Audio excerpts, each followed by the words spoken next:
શું તમે આ રીતે ક્યારેય ગોલગપ્પા ચાટ કે ચણા ચાટ ખાધી છે? Hello friends, welcome to kitchen art. Friends, આજે આપણે ચણા પલાળવાની ઝંઝટ વગર ઇન્સ્ટન્ટ ગોલગપ્પા ચાટ બનાવીશું. બાળકોના ફેવરેટ બની જશે જ્યારે તમે બાળકોને આ રીતે ખવડાવશો. આ ચાટ વેઇટ લોસમાં પણ ખૂબ જ કામ લાગે છે. તો ચાલો બધી ટ્રીક અને ટિપ્સ સાથે આજે આપણે રેસીપી બનાવવાની શરૂઆત કરીશું. રેસીપી સારી લાગે તો લાઇક અને શેર કરજો. મારી ચેનલ ઉપર નવા હોય અને મારી ચેનલને હજુ સબસ્ક્રાઈબ ન કરેલ હોય તો સબસ્ક્રાઈબ કરી બાજુનું બેલ બટન દબાવવાનું ભૂલશો નહીં, જેથી કરીને તમને મારા નવા વિડીયોનું નોટિફિકેશન મળતું રહે. પાણીપુરી બનાવવી હોય, ભેળ બનાવવી હોય કે પછી ચણાનું શાક બનાવવું હોય, અહીંયા આપણે ઓવરનાઇટ અથવા તો 6 થી 7 કલાક માટે ચણા પલાળવા પડે છે. પણ આજે આપણે ઇન્સ્ટન્ટ ગોલગપ્પા ચાટ બનાવી રહ્યા છે. તો અહીંયા સૌથી પહેલાં આપણે કુકરમાં 6 ડોયા જેટલું પાણી ગરમ કરી લેશું, અથવા તો 6 વાટકી જેટલું પાણી ગરમ કરવાનું છે. પાણી ગરમ થઈ જાય એટલે 1 ડોયા જેટલું પાણી આપણે કાઢી લેશું. અહીંયા મેં 1 કપ જેટલા કાચા ચણા લીધેલા છે.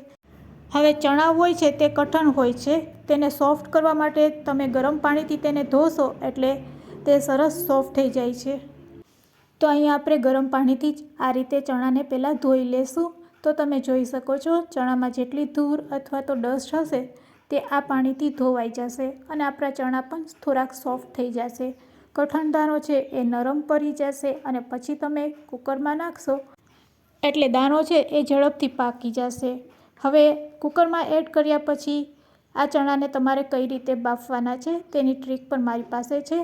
તો આપણે સૌથી પહેલાં કુકરમાં ધોયેલા ચણા એડ કરી દઈશું અને હાઈ ફ્લેમ ઉપર કુકરનું ઢાંકણું બંધ કરી કુકરમાં પ્રેશર ભરાઈ જાય એટલે તરત જ આપણે ગેસની ફ્લેમ બંધ કરી દેવાની છે. એટલે કે અહીંયા આપણે સીટી નથી વગાડવાની, ફક્ત ને ફક્ત કુકરમાં પ્રેશર ભરવાનું છે. તો કુકરમાં પ્રેશર ભરાઈ ગયું છે, મેં ગેસની ફ્લેમ બંધ કરી દીધી છે. હવે કુકરમાંથી આપણે બધું પ્રેશર છે તે આ રીતે કાઢી લેશું અને કુકરનું ઢાંકણું ખોલી લેશું. આ પ્રોસેસ કરવાથી અહીંયા આપણે પલાળ્યા વગર જ ચણાને એકદમ સરસ સોફ્ટ કરી લીધા છે. તમે જોઈ શકો છો જે રીતે આપણે ચણા પલાળીએ છીએ તે રીતે આપણા ચણા છે તે પલળી ગયા છે. બસ આ રીતે એકવાર તમારે કુકરનું ઢાંકણું ખોલી લેવાનું અને જોઈ શકો છો આપણો દાણો કાચો છે પણ સરસ સોફ્ટ થઈ ગયો છે. હવે ગોલગપ્પા ચાટ બનાવવા માટે અહીંયા આપણે સ્વાદ મુજબ મીઠું નાખી દઈશું. ચણામાં 1 મીડિયમ સાઇઝના બટેટાને કટ કરીને એડ કરશું, 3 થી 4 લસણની કળી અને 1 તમાલપત્રનું પાન એડ કરશું.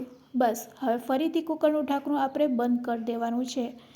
બંધ કર્યા પછી હવે ગેસની ફ્લેમ ચાલુ કરી હાઈ ફ્લેમ ઉપર 1 સીટી વગાડવાની છે અને 1 સીટી વાગી જાય એટલે લો ફ્લેમ ઉપર આપણે કુકરને 2 સીટી વગાડવાની છે. આ રીતે તમે કરશો એટલે ચણા એકદમ સરસ બફાઈ જશે. આ રીતે ચણા બફાઈ ગયા છે કે નહીં તેને તમે આ રીતે પ્રેસ કરીને જોઈ શકો છો. તો 3 સીટીમાં જ આપણા ચણા છે તે સરસ બફાઈ ગયા છે. ગોલગપ્પા ચાટ બનાવવા માટે અહીંયા આપણે 2 ચમચી જેટલી આંબલી લેશું. આ આંબલીને આપણે ગરમ પાણીમાં પલાળી દેશું. આંબલી સરસ ગરમ પાણીમાં પલળી જાય એટલે તેનો પલ્પ આ રીતે આપણે કાઢી લેવાનો છે. હવે આપણે ગેસની ફ્લેમ ચાલુ કરીશું અને એક પેનમાં 1 ચમચી જેટલું તેલ લેવાનું છે. તેલ સારું એવું ગરમ થઈ જાય એટલે તેમાં અડધી ચમચી હિંગ એડ કરશું, સાથે અડધી ચમચી જીરું એડ કરશું. હિંગ અને જીરું સરસ કકળી જાય પછી તેમાં આપણે આંબલીનો પલ્પ એડ કરવાનો છે. તો અહીંયા આંબલીનો પલ્પ હવે આપણે એડ કરી દઈશું. ખાટી મીઠી ચટણી બનાવવા માટે હવે તેમાં આપણે ગોળ એડ કરવાનો છે. તો હું અહીંયા 2 ચમચી જેટલો ગોળ એડ કર્યા પછી અહીંયા આપણે થોડીક ખાંડ પણ એડ કરશું. ગોળનો અને ખાંડનો ટેસ્ટ અલગ અલગ હોય છે એટલે ગોળ એડ કર્યા પછી તેમાં થોડી ખાંડ પણ એડ કરવાની છે. એટલે અહીંયા આપણે અત્યારે ગોળ છે તે 2 ચમચી જેટલો જ એડ કરેલો છે. ફ્રેન્ડ્સ, આ વિડીયો તમે ક્યાંથી જોઈ રહ્યા છો તે મને કમેન્ટ્સમાં જરૂરથી કહેજો અને હા, સાથે લાઈક કરવાનું ભૂલશો નહીં. હવે આપણે સ્વાદ મુજબ લાલ મરચું પાવડર, હળદર, મીઠું અને કાશ્મીરી લાલ મરચું પાવડર અડધી ચમચી એડ કરી દઈશું. તો આ રીતે આપણે મસાલા એડ કર્યા પછી તેને સારી રીતે મિક્સ કરી લેશું અને હવે તેમાં આપણે ખાંડ પણ એડ કરશું. અહીંયા ચટણી છે તે ઘટ થઈ જશે આ રીતે તમે મિક્સ કરશો એટલે. બસ હવે આ સ્ટેજ ઉપર આપણે થોડુંક પાણી નાખી દેવાનું છે, કારણ કે અહીંયા આપણે ચટણી એકદમ ઘટ તૈયાર નથી કરવાની, આ રીતની લિક્વિડ ફોર્મમાં રાખવાની છે. ગેસ બંધ કર્યા પછી આ ચટણી વધારે ઘટ બનશે. તો અહીંયા આપણી ચટણી છે તે રેડી થઈ ગઈ છે અને ગેસની ફ્લેમ આપણે બંધ કરી દેવાની છે. ગેસની ફ્લેમ બંધ કર્યા પછી અહીં આપણે 1 ચમચી જેટલો આમચૂર પાવડર એડ કરશું. આંબલી તો નાખેલી છે, પણ આમચૂર પાવડરથી આ ચટણી ઘટ થશે અને સ્વાદમાં એટલી ટેસ્ટી લાગે છે કે વાત ન પૂછો. તો આ ગોલગપ્પા ચાટ બનાવવા માટે આપણે આ રીતે જ ચટણી તૈયાર કરવાની છે. અહીંયા આપણી ચટણી તૈયાર થઈ ગઈ છે. અને ફ્રેન્ડ્સ, બાફેલા ચણાનું પાણી છે તે તમારે ફેંકી નથી દેવાનું. ચણાને આ રીતે કાઢી લીધા પછી તેના પાણીનો પણ આપણે ઉપયોગ કરવાનો છે. તો પાણીમાં આપણે તમાલપત્ર એટલે જ નાખેલું હતું કે અહીંયા આપણે ચાટ બનાવવા માટે તેનો પણ ઉપયોગ કરવાનો છે. ચણા અને બટેટાને આપણે એક પ્લેટમાં લઈ લેશું અને તેમાં સ્વાદ મુજબ મીઠું નાખવાનું છે. ચણામાં ઓલરેડી મીઠું નાખેલું છે, તો મીઠાનું પ્રમાણ થોડુંક ઓછું રાખવાનું. સાથે તેમાં થોડોક ચાટ મસાલો અને લાલ મરચું પાવડર એડ કરશું. હવે તમારે આ રીતે હાથેથી થોડાક બટેટા અને ચણાને મિક્સ કરી લેવાના છે. આ મસાલો છે એ ચણા અને બટેટા સાથે સારી રીતે મિક્સ થઈ જાય એટલે એક વખત આ રીતે મિક્સ કર્યા પછી આપણે ઝીણી સમારેલી ડુંગળી, ઝીણી સમારેલી કાકડી, જો કાચી કેરી હોય તો તે પણ એડ કરી શકો છો. સાથે સમારેલું ઝીણું ટમેટું એડ કરશું અને આ રીતે કોથમીર એડ કરવાની છે. સાથે અહીંયા આપણે ચાટ બનાવવા માટે ચવાણાનો ઉપયોગ કરીશું અને ચવાણાને આપણે સારી રીતે બધી વસ્તુ સાથે મિક્સ કરી લેશું અને છેલ્લે તેમાં લીંબુનો રસ આપણે એડ કરશું. હવે આ ચાટને સર્વ કરવાની એકદમ નવી રીત છે. તો ચાલો આ ચાટને તમે કઈ રીતે સર્વ કરશો.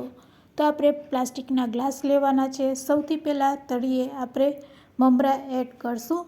પછી જે આપણે ચાટ તૈયાર કરેલ છે તે તેમાં આ રીતે એડ કરી દેશું. ઉપરથી તૈયાર કરેલી ચટણી તેમાં એડ કરશું. ચટણી એડ કર્યા પછી મેં તમને કીધેલું હતું કે ચણાનું પાણી આપણે ફેંકી નથી દેવાનું, તો આ ફ્લેવરફુલવાળું પાણી છે તે તેમાં એડ કરશું. તો ગોલગપ્પા ચાટ બનાવવા માટે અહીંયા આપણે ચણાના પાણીનો પણ ઉપયોગ કરશું.